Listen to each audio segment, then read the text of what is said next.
Assalamualaikum warahmatullahi wabarakatuh. Innal hamdalillah nahmaduhu wa nasta'inuhu wa nastaghfiruh wa na'udzu billahi min syururi anfusina wa min sayyiati a'malina. May yahdihillahu fala mudhillalah wa may yudlil fala hadiyalah. Allahumma shalli ala sayyidina Muhammadin wa ala alihi wa sahbihi wa mawalah. Amma ba'du. Para jamaah sekalian, baik yang di dalam masjid ataupun di luar masjid yang mengikuti acara ini melalui jaringan, malam hari ini saya akan berbicara tentang ayat yang terampuh. Ayat yang terampuh. Statement mengenai Al-Quran itu ya harus diucapkan sebaiknya atau seharusnya diucapkan diambil dari orang yang ahli Al-Quran. Lah orang ahli Al-Quran itu banyak, antara lain zaman Nabi itu adalah Abdullah ibnu Mas'ud radhiyallahu anhu. Abdullah bin Mas'ud radhiyallahu anhu. Nah, beliau inilah nanti akan menyebut ayat mana yang disebut ayat yang paling ampuh itu.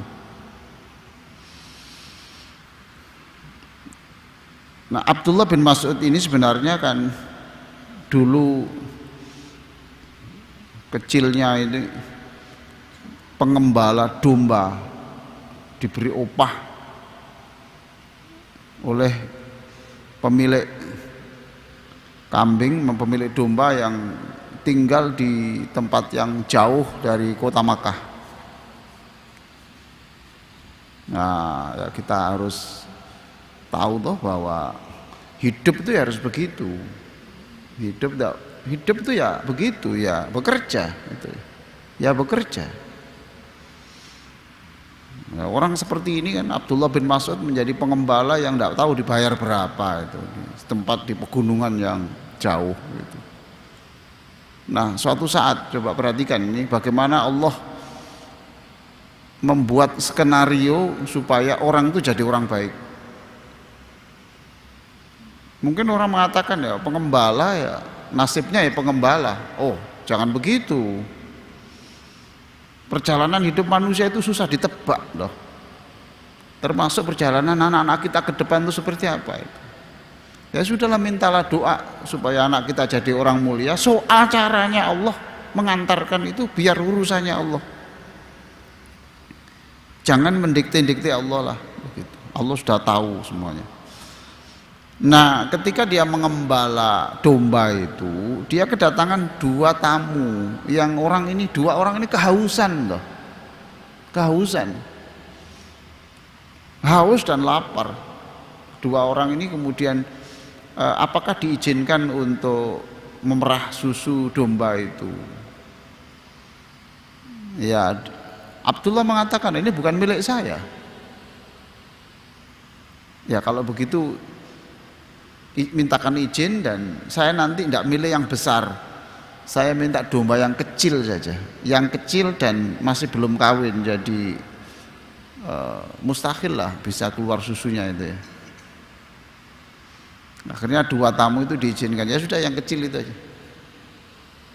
Lalu dua tamu itu mengucapkan Bismillahirrahmanirrahim. Ajaib itu. Bisa keluar susunya, bisa keluar susu, ajaib. Akhirnya dua tamu itu minum susunya. Lalu yang mengembala tadi siapa nanti namanya tadi? Abdullah bin Mas'ud. Nah, kalau mau singkat ya Ibnu Mas'ud gitu. Ibnu Mas'ud ikut minum. Setelah kenyang semua, tamu ini kembali lagi memegang susunya kambing domba yang kecil tadi lah, kecil, yang masih kecil itu. Stop, cukup, berhenti. Ya Abdullah penasaran, ini siapa orang ini? Siapa orang? Ketika ditanya ternyata saya Muhammad. Lah, teman saya ini namanya Abu Bakar. Ya inilah persahabatan Rasulullah dengan Abu Bakar itu sampai begini ya, sejak awal. Jadi persahabatan itu tidak hanya pada waktu di gua Thur ya, tidak, tapi sudah. Makanya kita kalau salam kepada Abu Bakar itu assalamu alayka ya sahiba Rasulillah. Assalamu alayka ya sahiba Rasulillah. Biasanya orang salam kepada Abu Bakar itu kalau sudah di Madinah ya, di Madinah, karena Abu Bakar kan makamnya bersebelahan dengan Rasulullah. Tapi boleh enggak ya? Boleh enggak kita di Surabaya salam kepada Abu Bakar, boleh enggak? Boleh enggak? Boleh enggak? Ya boleh toh Pak, kenapa enggak boleh? Assalamualaikum ya sahibar Rasulillah. Sebab Abu Bakar ikut penentu perjuangan Islam ini sampai di sini tahu Bakar. Boleh tahu kita salam.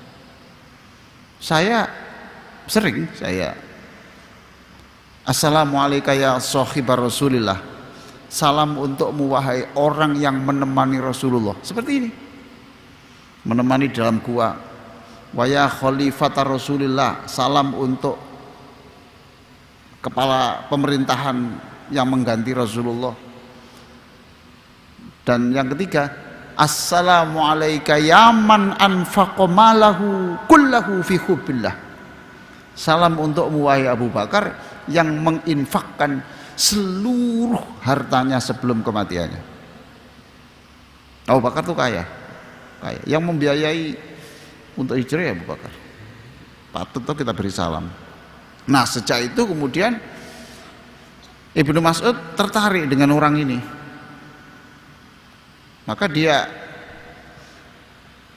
meninggalkan pekerjaan sebagai pengembala itu, dia mengikuti Rasulullah dan dia minta diizinkan untuk menjadi pembantu Rasulullah. Maka kalau malam yang mengambilkan air untuk wudhunya Rasulullah adalah Ibnu Mas'ud ini, yang menyiapkan terumpanya juga Ibnu Mas'ud ini. Oleh karena itu saking dekatnya dengan Rasulullah sampai disebut Ibnu Mas'ud itu tuh sahibu sirri Rasulillah, yang punya menyimpan seluruh rahasia Rasulullah. Nah, setelah masuk Islam ini ternyata bacaannya bagus, Qur'annya ini cerdas dan bagus. Ini ditantang oleh teman-temannya, siapa yang berani baca Quran di itu dekat orang yang duduk-duduk di dekat Ka'bah itu. Di dekat Ka'bah itu ada orang-orang kafir yang sedang duduk-duduk itu. Kan orang kafir dulu kan juga ibadah di Ka'bah tuh Pak. Di Ka'bah. Tawaf juga orang kafir itu. Orang kafir tawaf juga, punya anak ya anaknya dibawa tawaf. Cuma bedanya dengan orang Islam, kalau orang kafir itu tawafnya telanjang. Nah kita kan tidak telanjang. Saya siap, berani. Lalu berangkat, subhanallah. Memang suaranya bagus ya. Yang dibaca itu surat Ar-Rahman, dibaca dengan keras. Ar-Rahman 'allamal Qur'an, khalaqal insana 'allamahul bayan. Itu baca. Orang kafir itu, ini bacaan apa seindah ini? Bacaan apa ini? Orang mana dia? Setelah ditanya apa itu? Ini ayat yang diturunkan untuk Nabi Muhammad. Wah, langsung digapui di situ, dipukuli. Nah, lalu dia ini saking enaknya ya, Rasulullah itu pernah duduk-duduk dengan Umar bin Khattab dan Abu Bakar malam hari, tiba-tiba dicari Rasulullah, tidak ada. Mana Rasulullah? Tidak ada. Dicari, dibuntuti. Ternyata Rasulullah itu mencari tempatnya Ibnu Mas'ud membaca Quran. Rasulullah sampai memuji, kalau kamu ya ingin tahu bagaimana suara Al-Quran ketika diturunkan oleh Allah saya terima, kamu dengarkan suaranya Abdullah bin Mas'ud. Kalau kamu ingin tahu bagaimana suasana saat itu, tanyakan Abdullah bin Mas'ud. Lalu Abdullah bin Mas'ud sendiri ya percaya diri juga. Saya paling tahu, kalau ada orang yang lebih tahu dari saya akan berguru. Siapa? Tunjukkan saya. Jadi asalnya pengembala kambing menjadi ahli Quran gini ya, luar biasa.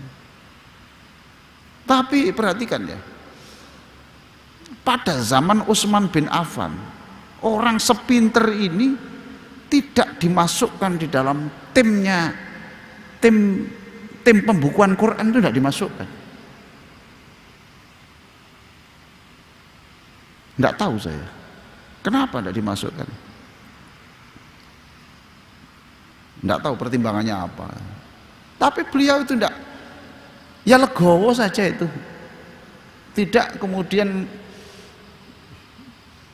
kemudian mengatakan, loh saya ini ahli Quran kok justru yang dimasukkan tim itu, saya nggak masuk, enggak gitu. Inilah Quran yang sudah masuk ke dalam kejiwaan seseorang. Jadi dia tawadhu.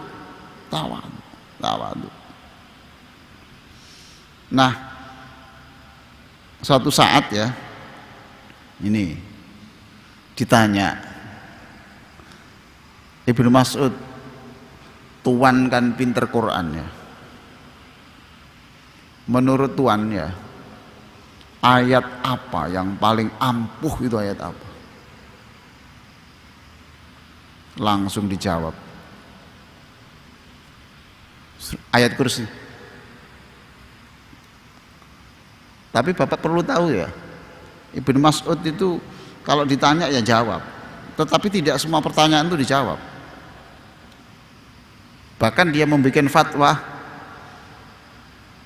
man aftan nasa fi kulli ma yastaftaunahu fahuwa majnun, gitu.